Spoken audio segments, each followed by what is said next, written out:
Hello বাচ্চারা, আজ আমরা শুনবো জালে পড়লো চিল নামক গল্পটি। শুরু করা যাক তাহলে।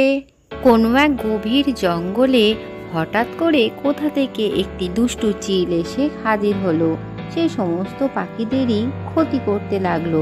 কারোর সে ঘর ভেঙে দিত, আবার কোনো পাখির ছোট ছানাকে সে পায়ে করে ধরে নিয়ে গিয়ে তাকে একেবারেই মেরে ফেলতো। চিলের এসব কাণ্ড দেখে জঙ্গলের সমস্ত পাখিরাই খুবই ভয় পেয়ে যায়। এক জায়গায় জড়ো হয়ে তারা এই বিষয়েই আলোচনা করতে থাকে। শুনেছ তোমরা, জঙ্গলের এই চিল আসার জন্য আমাদের জঙ্গলে থাকাই মুশকিল হয়ে যাচ্ছে।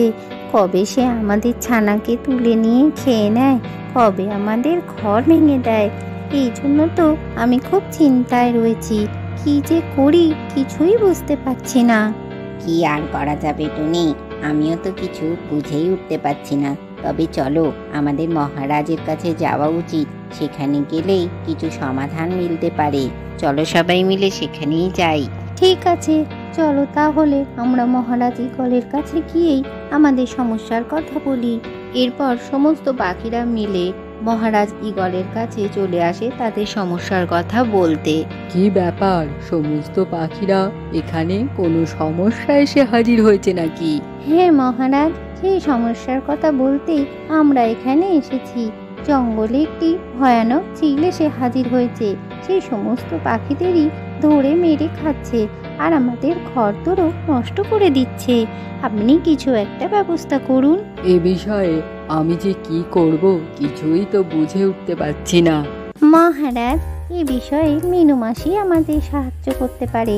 আমি একদিন দেখেছি মিনু মাসি চিলের পিঠে চড়ে ঘুরে বেড়াচ্ছিল। তাই নাকি? তাহলে বিনু মাসিকে এই সভায় ডেকে আনো, আমি তার সাথে কথা বলতে চাই। এরপর কালু কাক আর লাল টুনি পাখি দুজনে মিলে মিনু মাসির বাড়ি পৌঁছে যায়। আরে মিনু মাসি, তোমাকে মহারাজ ঈগল ডেকে পাঠিয়েছে। কেন লালটুনি, আমি আবার কি করলাম? তুমি সভাতেই চলো না, সেখানেই মহারাজ তোমাকে সমস্যার কথা বলবেন। এরপরেই লালটুনি পাখি, কালু কাক আর মিনু মাসি মিলে মহারাজের কাছে যেতে লাগলো। কিছুক্ষণ বাদেই তারা তিনজনে মিলে মহারাজ ঈগলের সভায় পৌঁছে যায়। মিনু মাসি, তুমি নিশ্চয়ই শুনেছ জঙ্গলের মধ্যে এক চিল এসেছে আর সে সকলের ক্ষতি করছে। আমি শুনেছি তুমি নাকি চিলের পিঠে চড়ে ঘুরে বেড়াচ্ছিলে, তাই তোমাকে ডেকে পাঠিয়েছি ওই চিলকে জব্দ করার জন্য। সেটা তো ঠিকই মহারাজ যে আমি চিলের পিঠে চেপেছিলাম, কিন্তু সে তো ভুলবশত চেপে পড়েছিলাম। কিন্তু এখন যখন জঙ্গলে সবাই বিপদে পড়েছে, তখন তো আমাকে কিছু করতেই হবে। ঠিক আছে মহারাজ, আমি দেখছি ওই চিলকে কিভাবে জব্দ করা যায়।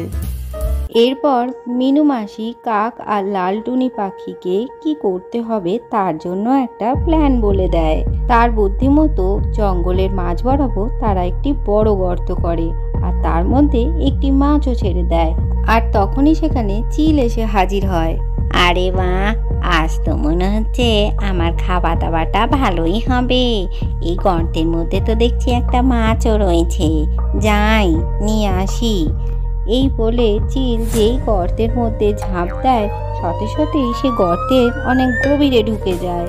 সাথে সাথেই কালু কাক আর লালটুনি পাখি ওপর থেকে জাল একদম গর্তে ফেলে দেয় আর সেটি গিয়ে পড়ে সেই চিলের গায়ে।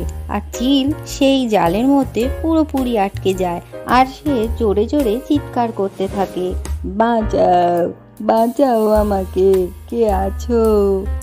এরপর চিলকে ধরে নিয়ে গিয়ে একটি বড় খাঁচার মধ্যে মহারাজ ঈগল বন্দি করে দেয়। আজকের গল্পটি থেকে কি শিখলে বাচ্চারা? অন্যের ক্ষতি করলে নিজেরও ক্ষতি হয়। ভিডিওটি ভালো লাগলে চ্যানেলটিকে লাইক ও শেয়ার করে সাবস্ক্রাইব করে দিও।